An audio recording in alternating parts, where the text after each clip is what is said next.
हाँ जी बच्चे, कल आप की किया सी मीन वैल्यू ऑफ ए सी। तो मीन वैल्यू किन्नी कड्ढी सी आई एम की वैल्यू 2I0 अपॉन पाई, यही आंसर कढ़िया सी है ना। ठीक है, समझ लग गई। तो ये दसना भुल गया सी तुहानू, जे आप मीन वैल्यू ऑफ EMF कढ़ीए अल्टरनेटिव EMF तो वो बस आई की जगह की आ मैक्सीमम वोल्टेज है। नहीं जी, EMF एक हिसाब की अपनी वोल्टेज ही होंगी है। ठीक है, जिमें मैं तुहानू नॉर्मल जी गल करदा, आ बैटरी आ 5 वोल्ट की बैटरी है, बाजार चो लेके आया तो 5 वोल्ट की। जदों आप सर्किट दे विच लाया इनू तो जदों इत्थे वोल्टेज ड्रॉप देखी इहदी, ये वोल्टेज ड्रॉप 4.8 ही निकली। की होया 0.2 का फर्क पै गया, कमी रह गई। किधर गई? वेस्टेज हो गई। वाई? ये वेस्टेज क्यों होंदी है? रीज़न की होंदा? वो आंदे ये वोल्टेज ड्रॉप तां आउंदा, ये कमी तां आउंदी आ क्योंकि सैल दा आपदा कुछ रजिस्टेंस हुंदा है, इत्थे ही कुछ ना कुछ ड्रॉप हो जाता। ठीक है, ये आप कैमिस्ट्री दे विच भी कीता सीगा, ये सैकेंड चैप्टर च भी सीगा। ठीक है, उदों कीता सीगा। ते इस चीज़ नूं जिहड़ी तां मैक्सीमम वैल्यू हुंदी आ, मीनस जदों करंट फ्लो नहीं कर रहा बैटरी दे विच, उदों जिहड़ी वोल्टेज की वैल्यू हुंदी आ उहनूं इलैक्ट्रोमोटिव फोर्स कहंदे हुंदे आ।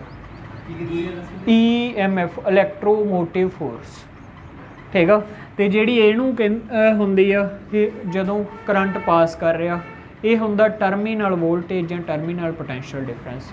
ठीक है, इन्ना क फर्क हुंदा, तां करके आपां EMF की गल ही करते हैं सर्किट दे विच ऑफ। ठीक है, ऑफ हुंदा जी, ऑफ हुंदा। ठीक है, समझ आई? उत्थों ही चक्के ये कंसैप्ट। हाँ जी, ये गल कीती सी ते आपां डेफिनेशन इहदी की कीती सीगी भी स्टडी करंट जिहड़ा हाफ साइकिल दे विच जिन्ने चार्ज फ्लो करदा उन्ने टाइम दे विच ही, हाफ साइकिल दे विच ही जिहड़ा AC करंट जे same number of charge pass करूगा तो वो AC करंट की वैल्यू नूं की कहांगे? Mean value. ठीक है, समझ लग गई। अगे आ गया जी रूट मीन स्केयर वैल्यू। ठीक है, रूट मीन स्केयर, रूट भी करना, मीन भी कढ़ना, स्केयर भी करना। ठीक है, मीनस जे तो आप देसी भाषा दे विच नॉर्मल गल करिए तो देखो भाई करंट की वैल्यू वध रही आ घट रही आ कल्ले ही वैल्यू कढ़ लो। ठीक है, तो कल्लियां value I1 I2 I3 and so on. ठीक है, इन्हां दा स्केयर करो सारियां दा I3 जिन्नियां भी होणगियां। ठीक है, बाद दे विच इहदा मीन कढ़ो। मीन की हुंदा? इन्हां दा सम बटा गिनती मान लो ये N गिनती इन्हां दी बटा N। ठीक है, ये हुंदी आ मीन स्केयर। जे इहदे उत्ते अंडर रूट करोगे तो रूट मीन स्केयर बन गया। ठीक है, समझ लग गई। ये वैसे नॉर्मल आ, किसी भी चीज़ की रूट मीन स्केयर वैल्यू पता करनी हो, पर गल फिर आप इत्थे करते हैं भी अपनी करंट की AC करंट की रूट मीन स्केयर किहनूं कहांगे, किहड़ी वैल्यू नूं कहांगे। ठीक है, कल तो आप की कीता सी भाई चार्ज सेम जदों फ्लो कीते सीगे स्टडी करंट ते जिहड़ी वैल्यू दे अल्टरनेटिव करंट ते। अज की आ जिहड़ी वैल्यू दे उत्ते वो स्टडी करंट हाफ साइकिल दे विच जिहड़ा फ्लो करूगा। ठीक है, जिन्ना वो सर्किट दे विच हीट प्रोड्यूस करूगा, सर्किट दे विच हीट प्रोड्यूस करूगा। ठीक है, तो साडा उन्ने टाइम वास्ते ही AC की जिहड़ी वैल्यू जे सेम हीट देगी, कल चार्ज सेम सी अज वाले च हीट सेम आ, हाफ साइकिल वास्ते जे दोवां सर्किटां दा। ठीक है, स्टडी करंट दी ते जिहड़ी वैल्यू AC करंट दी उन्नी ही हीट देगी तो वो वैल्यू नूं मैं की कहूँगा? Root mean square value. समझ आई बई? पता लग गया? ठीक है, रूट मीन स्केयर वैल्यू की होंदी है। ठीक है, इत्थों तक पता लग गया। दोबारा सुन लो जी, दोबारा भी वो स्टडी करंट, ठीक है, हाफ साइकिल दे विच जिहड़ी हीट दे रहा सेम हीट ही AC करंट की जिन्नी वैल्यू दिंदी है हाफ साइकिल दे विच, वो वैल्यू नूं मैं की कहूँगा रूट मीन स्केयर वैल्यू। ठीक है, समझ लग गई। इत्थे भी तुहाडी बुक ते भी आही चीज़ लिखी है, किहड़ी दिओ बुक, तो तुहाडे यही लिखिया होया the steady current which pass through the resistance, resistance वेज दी जदों पास करदी आ, ठीक है, in given time same amount of heat as alternative current same resistance in same time, same amount of heat दिंदी आ, ठीक है, सेम टाइम दे विच, ते जिहड़ी AC दी वैल्यू भी उन्नी हीट ही जदों देऊगी जिहड़ी, ठीक है, तो उदों की आ आपां गल करांगे वो वैल्यू किहड़ी होगी मेरी RMS वैल्यू। ठीक है जी, समझ आ गई। ठीक है, तो बस फिर आप कढ़ते हैं जी RMS वैल्यू। ठीक है,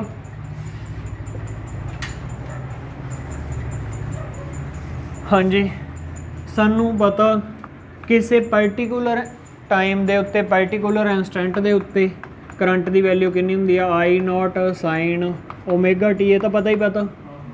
ठीक है, हुण कंसिडर कर लो एक सर्किट, ठीक है, उहदे विच बहुत स्मॉल टाइम वास्ते की आ करंट पास होया, तो वो करंट की आ हीट प्रोड्यूस भी करूँगा। जे थोड़े जे टाइम वास्ते प्रोड्यूस होया तो कुछ का अमाउंट ऑफ हीट प्रोड्यूस होगी। ठीक है, तो तुसीं 10th दे विच जां पहलां भी आपां कर चुके हैं, हीट का फॉर्मूला हुंदा I²RT, याद है? ठीक है, याद आ नहीं याद? ठीक है, याद दिमाग च रख लो भाई, ये जाउल हीटिंग इफैक्ट तो आया हुआ। ठीक है, तो हुण जे थोड़े जे टाइम वास्ते साडे कोले करंट पास होया तो हीट भी स्मॉल ही आऊगी। ठीक है, तो वो किहदे इक्वल टू होगी I²dt। समझ आई गल? ठीक है, अगे चलीए। हुण की आ सपोज कर लो आप जिहड़ा करंट पास आपां की कहता T/2 टाइम तक, 0 तो T/2 टाइम तक साडा करंट पास हो रहा, उहदे वास्ते हीट कितनी फ्लो हुई आ H। ठीक है, H हीट जिहड़ी फ्लो हुई है जी। ठीक है, हुण की करांगे फिर इस पार्ट का इंटीग्रेशन, इधरों कितों 0 तो लैके T/2 टाइम तक। ठीक है, और ठीक है, हुण I की वैल्यू आ चक के पुट कर दो बई, की हुंदी आ T/2 I0 का square sine square omega T R into dt। ठीक है, जिहड़ा रजिस्टेंस आपां सर्किट दे विच इत्थे लाया सी वो तो रजिस्टेंस की वैल्यू तो नहीं वधदी घटदी हुंदी, ये तो फिक्स ही रहनी आ।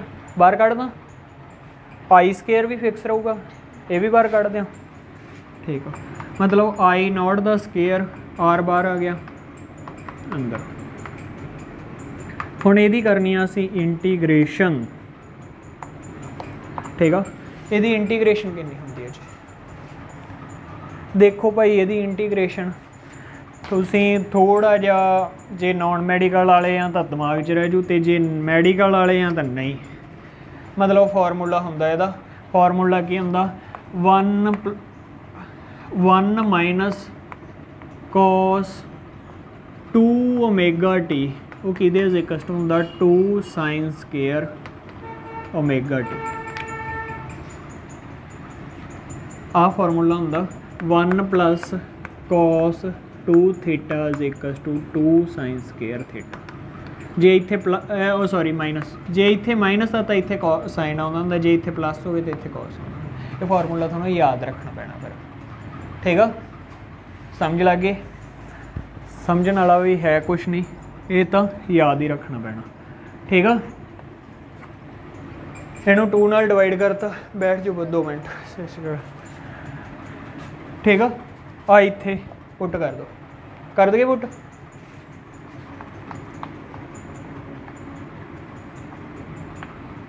T/2 इनू मैं अड अड करके लिख ला 1/2 minus cos 2 omega t by 2 तो आ डी टी तो फिर दोवां नाल ही आऊगा। तो इनू मैं तोड़ दियाँ, लिमिटां नू तोड़ भी सकते होंगे जो हुण, ठीक है। आ बन गया, ठीक है, समझ आई बई। इत्थों तक ध्यान नाल समझ लिओ इनू, ठीक है। इनू राइट करो इत्थों तक।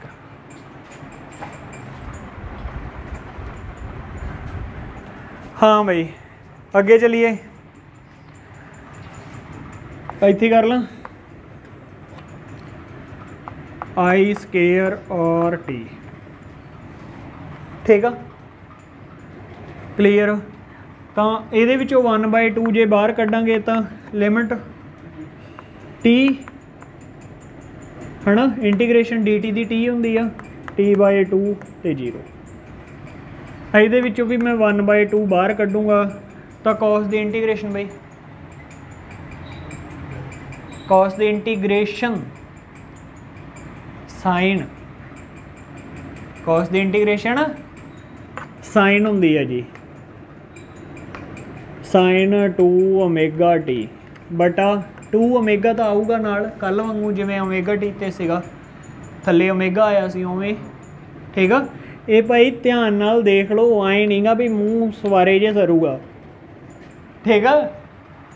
इस तो बाद आ गया I square R T 1/2 t/2 minus 0 minus 1/2, हाँ जी पुट कर दो साइन 2 ओमेगा t/2 माइनस आ सच आ बाहर कढ़ लो भाई 4 ओमेगा बन गया बाहरले पासे, ठीक है। तो sine 2 omega into 0 lower limit put करांगे तो यदा की बन गया 0 ही बन गया सारा, कर दें 0 हो गया 0, ठीक है। समझ आई बई? हाँ जी हाँ जी, upper limit minus lower limit होंदा, इन्ना कुछ नहीं भुल्लीदा हुंदा गा है, आपां मैथ वाले हाँ भी इन्ना कुछ नहीं भुल्लीदा हुंदा। ते उदों तो ऐ सोची जाते सी भी लॉकडाउन नज़ारा ही है, पेपर तो होने ही नहीं। हद लै लोगों के काम खड़े आके तू हूँ लॉकडाउन नहीं खुलना चाहिए दसिया, कमाल आ लोगों तो तू मारदा, ठीक है। आह की आ गया जी 4 ओमेगे का फॉर्मूला की होंदा 2π/t नहीं होंदा, कल दसिया सी ओमेगा की होंदा 2π/t, याद आ, ठीक है। तो 4 नू 2 नाल मल्टीप्लाई किया 8πt तां जा वड़िया, हाँ जी। इत्थे भी भर दिया मैं साइन 2 इंटू 2π/t into t/2 minus sine 0 0, ठीक है। यह खत्म ही हो गया, वैसे तो आ भी खत्म ही हो जाना, टी नाल टी गया 2 नाल 2 गया, साइन 2π कितना होंदा, साइन 2π 0 होंदा जी।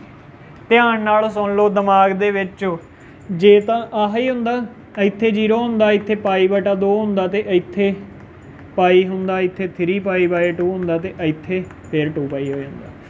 जिहड़ी हॉरिजोंटल लाइन दे उत्ते साइन 0 हुंदा, जे गल आ जे इत्थे जां इत्थे जां इत्थे, इत्थे साइन 0 हुंदा, हाँ ठीक है। ते कॉस इत्थे 0 हुंदा, कित्थे इत्थे 1 इत्थे -1, तो इत्थे जिहड़ा इस जगह ते साइन 0 है ना, कॉस इत्थे 1 इत्थे -1, ठीक है। ये चीज़ां सब तो ज़्यादा तो मैनू ये 1 0 च उलझोगे, सिर्फ एक चीज़ याद रखो, जां तां साइन नू कल्ले नू याद रखो, कॉस उहदे उल्ट होऊगा, साइन नू याद रखो हॉरिजोंटल लाइन ते साइन 0। ऐं तो कर आपां मतलब मैथ दे विच तां सॉल्व भी कर लेने हुन्ने आ, ठीक है, पर तुसीं तगड़े हो भी मैथ आपां कीता ही नहीं गा, ठीक है। हाँ जी, इतने मतलब आ पार्ट भी जीरो हो गया, आ पार्ट जीरो हो गया, इट मीनस आ सारा पार्ट ही जीरो हो गया। इट मीनस आ सारा पार्ट आह ही जीरो हो गया। क्लीयर आ। हुण एक होर फंडा दसा, होर फंडा की आ, तुसी करदे करदे करदे करदे इंटीग्रेशन भुल गए। फिजिक्स दे विच असीं इंटीग्रेशन का सीधा आंसर लिख सकते हैं। फिजिक्स दे विच कोई नंबर नहीं कटते, बहुत घट चांस होंगे आ, मेरे वर्गा तो कट लेंदा। ठीक है, उत्थे बहुत घट चांस होंगे आ, क्योंकि उन्होंने थोड़ी फिजिक्स देखनी आ डेफिनेशन जां रूल देखना भी तुसी वाकई चीज़ सही की आ। बाद दे विच तुसी आह लिख सकते हैं भी आ सीधा इत्थे पा के ना सीधा ये चीज़ इक्वल टू जीरो, कला ये पार्ट में सॉल्व कर। ठीक है, फिर तो सौखा, फिर तो पूरा ही सौखा है ना। की बन गया I square R T. Clear, ये किहदे बराबर आ गया, एच दे बटा 4 भी है सच, आ भी बटा 4 भी है।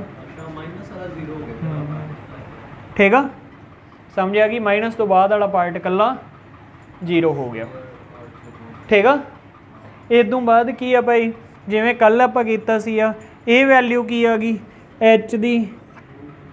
ठीक है, भी जदों स्टडी करंट फ्लो कर रहा, सॉरी अल्टरनेटिव करंट फ्लो कर रहा सी। ठीक है, तो वो आंदे सी इसे वैल्यू नूं जे इन्नी हीट ही प्रोड्यूस होई तो असी करंट नूं की कहांगे, मीन वैल्यू। इन्ने ही टाइम वास्ते होई गल। क्लीयर, समझ आई। ठीक है, मतलब आ एच ते आ एच मैं बराबर कर दियाँ। ठीक है, दोवें इच्चां बराबर हो जाएगियां।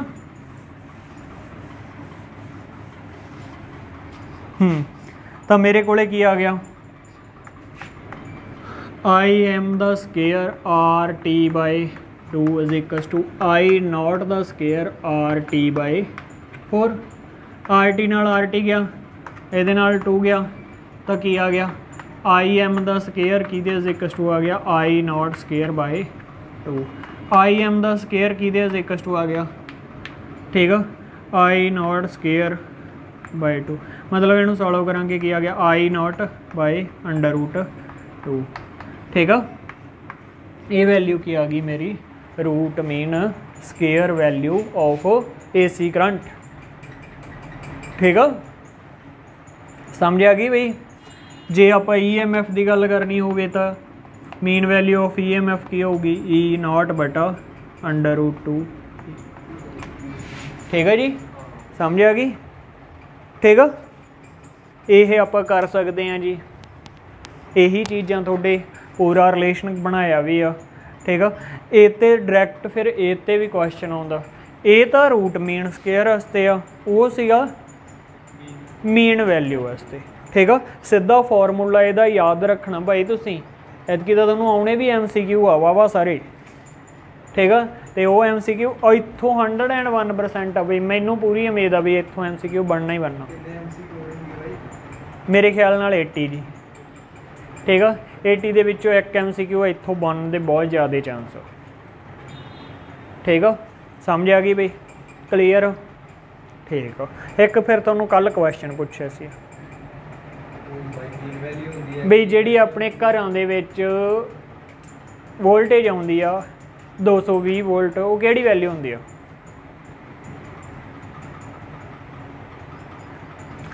वो किहड़ी वैल्यू हुंदी आ? वो आ वैल्यू हुंदी आ रूट मीन स्केयर वैल्यू। ठीक है, अपने घरां दे विच जिहड़ी उहदी मैक्सीमम वैल्यू ज़्यादा हुंदी आ, इत्थों फार्मूला ला के मैक्सीमम वैल्यू कढ सकते हैं।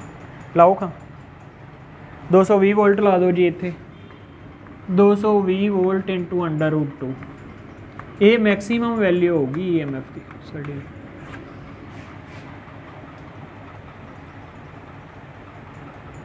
ठीक है, समझ आ गई। वध जूगी। ठीक है, मैक्सीमम वैल्यू ज़्यादा होंदी आ, वो क्वेश्चन उत्थे घुमा सकते हैं कि आपां नूं 220 वोल्ट याद हुंदा। ठीक है, 220 वोल्ट ते आंसर ला के आने होंगे आ, जे मैक्सीमम वैल्यू पूछी है तो श्योरली इदू ज़्यादा होगी। ਉਹਦੇ ਨਾਲ ਇੱਕ √2 वाला फैक्टर, ਉਹ ਐਡਾ ਵੱਡਾ ਕੰਮ ਕਰਕੇ ਆਇਆ √2 वाले फैक्टर ਪਿੱਛੇ ਬਹੁਤ ਵੱਡੀ ਮਿਹਨਤ ਆ। ਠੀਕ ਆ, ਸਮਝ ਆ ਗਈ? ਉਹ ਪਤਾ ਲੱਗਿਆ ਕੁੜੀਓ? ਠੀਕ ਆ ਜੀ, ਇਹਨੂੰ ਸੋਲਵ ਕਰ ਲਓ ਜੀ ਫਿਰ।